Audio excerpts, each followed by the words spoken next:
In this video, I'll be teaching you the first thing you should be doing when you first start reselling on eBay. So let's get into it. So the first tip, which seems obvious, but I'm gonna have to say it is go make an account on eBay and go sign up for an account.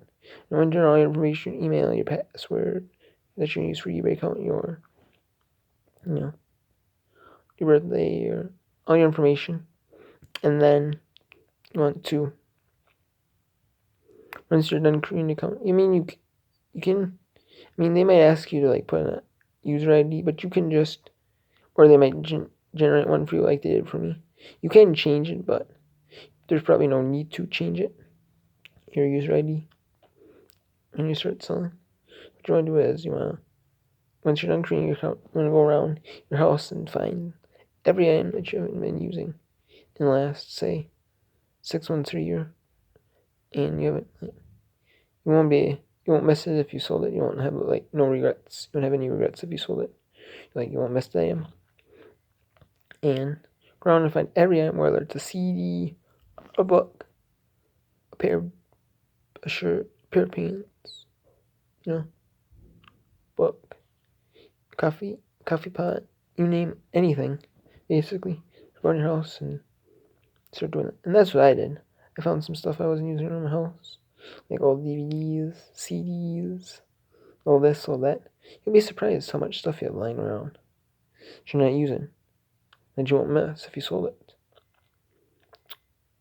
And then what you want to do is you want to go type that item into search on eBay, and you want to see what the sold prices are going for. So, for example, if you say selling a polo shirt, and say whatever brand polo shirt say it's worth, say the low end is going for $10 free shipping, and the high end is say $40 free shipping. So your average sold would be then 25. But you don't want to go in the middle. You want to go in like the lower end, say $20. You could even go $15 on that polo shirt in the beginning. Say in this example, but probably go 20, 15, probably go 15 to 20. And the reason is because you're new to eBay and you don't have a lot of feedbacks on your account. You have none. So buyers don't know whether to trust you or not on eBay. And if they don't know whether to trust you, they don't feel comfortable spending, say, $25 for that same one from a zero feedback buyer, but they might feel more comfortable spending, say, $25 from, say, someone with 1,000 feedbacks on eBay. Because they're more trustworthy, and they have a reputable history of running good customer service, all this and all that. And when you're starting out selling, I would also you can do your handling time, and that is how long you're gonna box and package it and send it off to the post office. And that I would put that at a day if you can. I would do 2 days, and that is only reason is because if emergency happens, or I have UPS or FedEx went out, or some emergency happens, and I have to put my store on vacation mode. If I have a emergency for a day. But in the beginning, I would start out doing 1 day handling time if you can. I would probably do 2 days at the absolute most if you want to, but I'd keep on 1 day at least to start, because you want all the advantages you can. And you also want to do free shipping when you first start. That's what I did. You want to do all the advantages you can. And when you first start out, you could list all your items as an auction. That's what I did. But you can also do buy it now as well. This way, your items, you don't have to start at a low point and hope someone bids on your name or for it to sell. This way, someone will buy it Like, can buy it whenever they want to. Maybe say a month on the road, 2 months on the road, say a day from now. You can have if they really want it. So, and I use buy now on like 99% of my items. There's like a few instances where I do an auction, but very rarely do I do an auction on an item. So, and most of the stuff you're probably selling, an auction probably won't justify like what you're auction won't justify bring you more money in, stuff like that. And then once you say you make say you have $100 after eBay fees, and you don't factor in your cost of goods because you didn't buy these items to resell on eBay. Because technically you're losing money, but you're not factoring in that because you don't factor in what you paid for it because you didn't really buy them to resell online in the beginning. And then you say you made your first $100. You sold some items and you made $100 from the items that have sold so far. Then what you can do is say that $100, you go to your local thrift shop, and reinvest them. And you can I would say probably try to turn into, if you have $100, try to turn to 300. If you have 150, try to turn that to 450. I would try to turn that into triple your money. And realistically, you should, because no problem. Because all of them I bought my local thrift shop, been able to like at least triple my money on after fees and shipping and all that. I've at least been able to do that after my item costs, like say buy an item for $1. Should at least probably be able to turn to $3.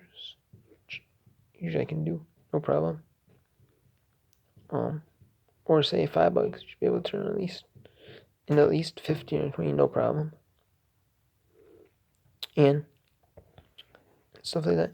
And say you make, you could double your money, try to double your money at the very minimum. I would go for triple your money. And if you don't get triple your money, it's not the end of the world because you are still doing your full-time job. So you're only doing this maybe as, say, a part-time, maybe listing after like work, say during the week, or on the weekend you might be going out to your local thrift shop and getting inventories and getting some items, stuff up, and then say list all of them, and then you start selling some. Next time you say, I have 100, I'm going to reinvest with 2. I have $200. I can reinvest, and you keep reinvesting that money. You have a nice stockpile. And eventually, you just want to keep reinvesting as much as you can. So you have like a nice inventory.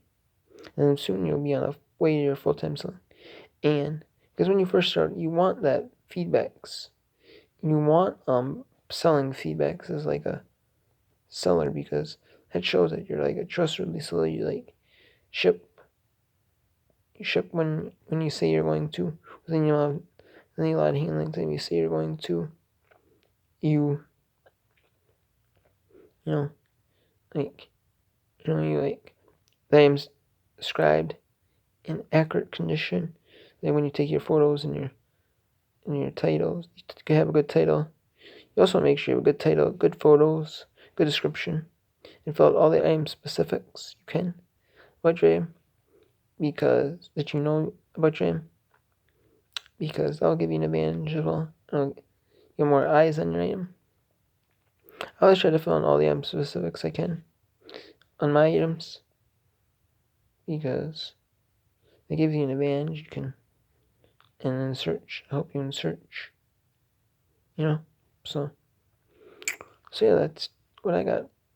What you should do when you first start out reselling on eBay. So, and yeah, so that's about it. So until next time, take care and Go make them on eBay if you're brand new because you can have the corporate job if you want to. You can use this method if you want to if you want to do part-time income. Obviously you're going to start off with a part-time income.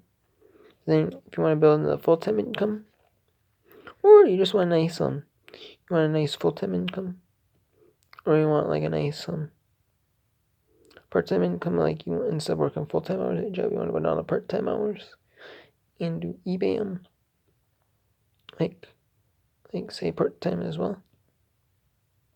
Or eventually you can go to do eBay full-time, which is the goal for every eBay. Should be the goal for every eBay seller. Go full-time. But you shouldn't be going full-time for a while. You should be lying at 9 to 5 for a while. Full-time. And next time I'll teach you something else about reselling journey and get started on reselling journey. With all the ins and outs. So next time I'll teach you something else. So see ya.